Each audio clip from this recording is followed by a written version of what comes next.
Boris Johnson will intensify pressure on Brussels in his push for a trade deal next week by publishing a draft treaty for the UK's future relationship with the bloc.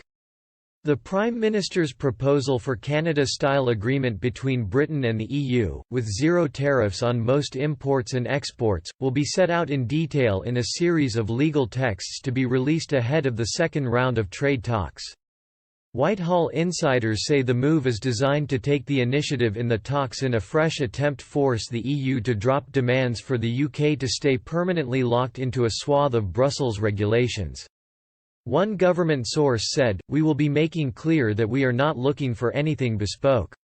We want a deal based on the type of agreements the EU has already made with other countries." Officials were anticipating that the EU was about to publish its own draft treaty proposing continuing close ties between the UK. The source added, "There is an advantage in making the first move.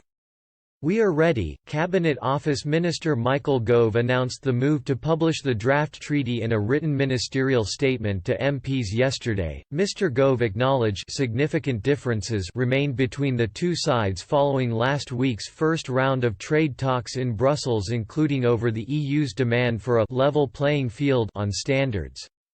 He added, the UK's team made clear that on January 1, 2021 the UK would regain its economic and political independence in full, and that the future relationship would need to reflect that reality. Discussions in some areas identified a degree of common understanding of the ground that future talks could. In other areas, notably fisheries, governance and dispute settlement, and the so-called level playing field, there were, as expected, significant differences. In a sign that the EU is still refusing to budge, European Commission President Ursula von der Leyen yesterday said the UK had to make up its mind about a post-Brexit trade deal. She said we know what each side is standing for, but later claimed that the UK needed to think about the economic trade-offs it was willing to accept if it breaks away from EU rules. Speaking in Brussels, the EU chief said, "I think now we both have presented our negotiation mandates. You know that we want to be very ambitious, we want to have a very good relationship with our British. We are aware that there are differences in the approach towards what scope should the future agreement have and what are, if I may say so, the rules of the game everybody has to abide to. So it will be important that the UK makes up its mind. The closer they want to have access to the single market, the more they have to play by the rules that are the rules of the single market.